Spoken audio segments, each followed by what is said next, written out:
Good morning, everyone. I'm so excited to be here and to talk about India with you because it's probably a context that is not related to anything that we've discussed so far.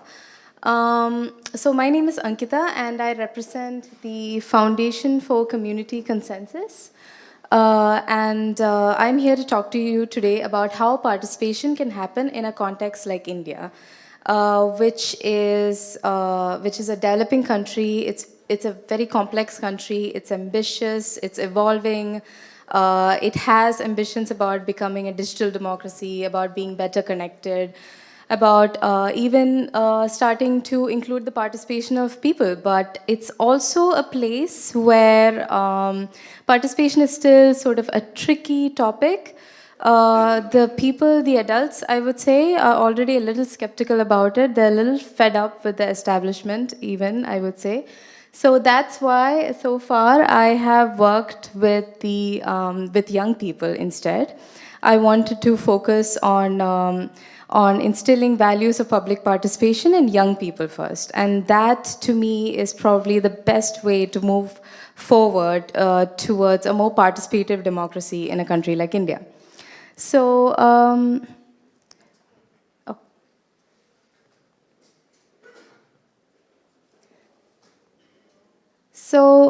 this is a little bit about my organization. We are based in New Delhi in India, and we have our headquarters in Prague. And for now, we work mainly with young people, especially in educational institutions, to promote public participation values.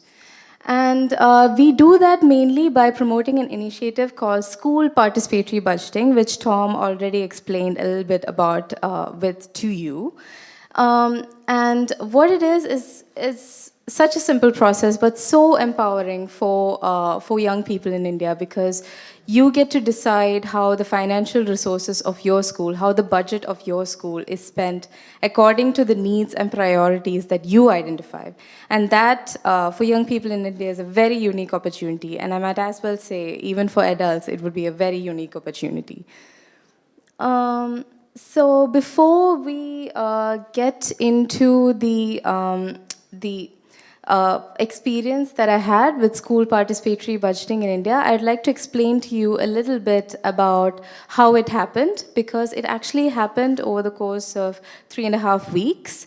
And it was a very comprehensive process because we wanted to structure it in a way that would make it inclusive for everybody that participated in it.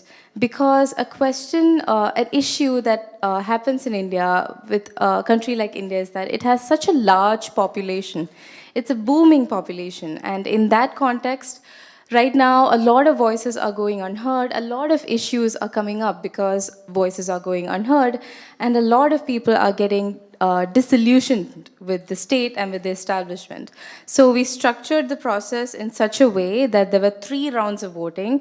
There were 3 rounds of idea creation, and this way it made sure that all the students who participated in it, all the young people who were part of this process, they learned the most valuable lesson that can come out of participating in a process like this, which is that all the voices are important, and not just that of the loudest and smartest among them.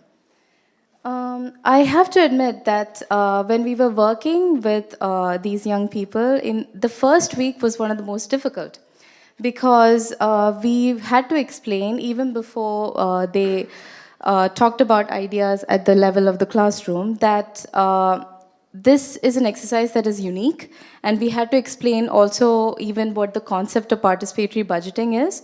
It's relatively unheard of in India. It happens sporadically in some places, but it's not very well highlighted in the media. Nobody really knows about it as a concept. So we had to first explain what participatory budgeting is, and then we had to explain what the process of school participatory budgeting is, to make sure that these students understood what a unique opportunity they were getting to decide how their school should be. And that is really tricky, surprisingly, because it took some time, because they're used to a certain kind of rote learning system. And that means that they're not usually encouraged to think outside of the box, to be creative, to think as an individual.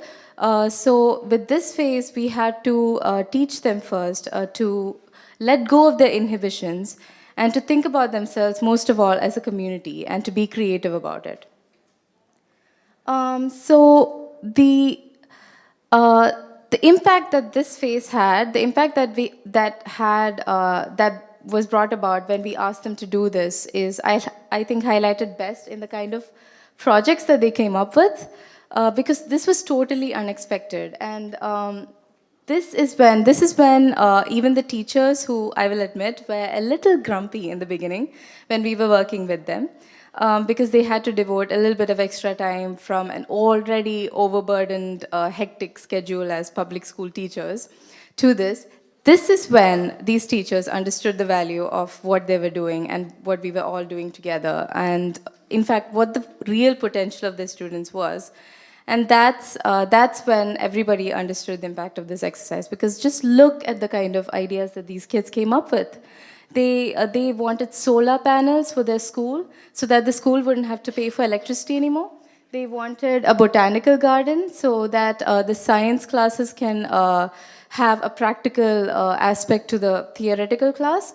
They wanted a waste management system, and this one was my favorite among all the ideas, because the student who proposed it modeled it on a revenue-based system so that it would generate revenue for the school, which is really impressive. So what happened was that all the school management and the teachers and the students, all of them ended up learning from these really impressive, brilliant, pragmatic ideas that came out of a very astute assessment of the needs and deficiencies of the school. So if that was the case, then ultimately, this result was to be expected, that when we did a post-exercise survey with a sample size of 100 students, we worked with 500 students, actually, and they said that they wanted school PB to be held every year. And I wasn't surprised, because even the teachers wanted that as well, once they saw the kind of ideas that the students came up with. So then the impact of school PB is obvious, isn't it? It helps these young people who have never really had a chance to think about participation, who have never really had a chance to think about democratic values, about cost-benefit analysis, had a chance to test out their leadership skills or communication skills. It brought about all of that into their experience. And most of all, for me, again, bringing it into the larger context of a developing country like India, it made them feel really empowered and valued. It made them feel like their voice mattered. And believe me, I can't emphasize this enough. This is a huge issue in a country like India with a population like it has. In terms of the pedagogical implications, now this is a benefit that came out of the discussions that I had with the principal and with the school teachers. Actually, they saw this actually as a continuity, as a continuation of the theories that the students were already learning in their civics, or what we call social science classes, where they're studying about politics, where they're studying about democracy, but it was also abstract and theoretical for them till now.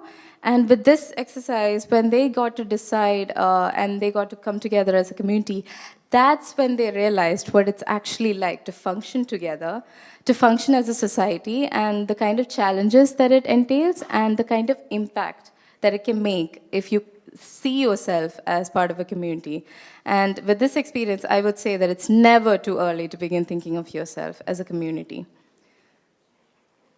So this is one of my favorite pictures from the exercise. This is when they were campaigning for their own projects, the projects that they represented. And I want to also mention that we didn't bring this idea about, but these students actually ended up using social media to promote their projects, which is interesting and ingenious, and I would say a really positive use of social media platforms. And that's how this also fits into the larger context of a country like India, which is trying to become more digitally connected, which is trying to become a digital democracy. So these students really got to embody all of that with this exercise. So then how do we move forward from this? Because the students already told us that they want this to happen always, every year if possible. So in that case, I would say that in the context of India at least, a lot of different stakeholders have to come together. State governments, central governments, educational authorities, the school principals, all of them have to come together, and ideally they should be thinking of this as a continuation, like I mentioned before, of the existing curriculum.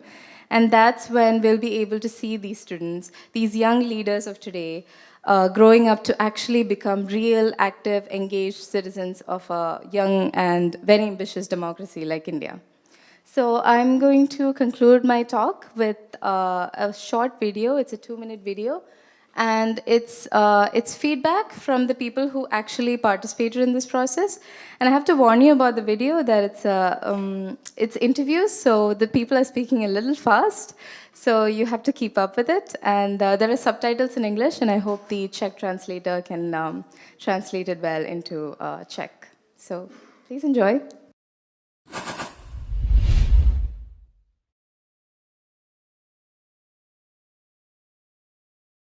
ये प्रक्रिया 13 नवंबर से चली है और आज conclude हो रही है। तो इस पूरे प्रक्रिया को मैंने बहुत बारीकी से देखा और पेडागोगी के एंगल से देखा। ये नहीं कि बच्चा 2 लाख या स्कूल के जो बजट हैं एक प्रोजेक्ट बना रहा है जिसके उसी प्रोजेक्ट पे स्कूल का जो फंड है या बजट खर्च किया जाएगा। ये सच पूछिए तो इसकी पेडागोगिक इम्प्लीकेशंस भी है इस प्रोसेस के। मैंने देखा कि बच्चों ने एक टॉपिक पे बहुत सारे मुद्दे पे पहले तो विचार किया कि ये काम होना चाहिए, फिर उस पर उन्हें इंक्वायरी की, अपने पेरेंट्स से जाके उन्होंने बात की। तो और इंक्वायरी केवल इंडिविजुअल नहीं रही, अपने टीचर से बात की, वो कलेक्टिव इंक्वायरी रही। और उसके बाद वो अपनी आइडिया लेके आए, फिर डिस्कशन हुआ, मतलब कलेक्टिव थिंकिंग हुई। उसके बाद एक मतलब इनके बीच एक कंसेंसस का जो है कंसेंसुअल एक मतलब डिसीजन इन्होंने लिया, बाद में कंक्लूड किया, सिंथेसाइज भी किया।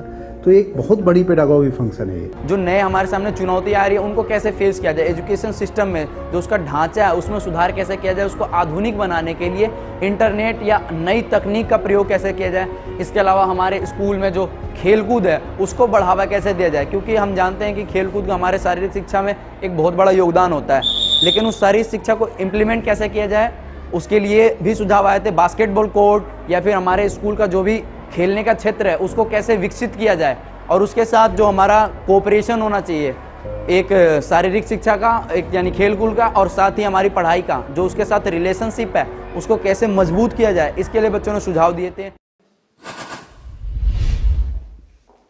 Thank you.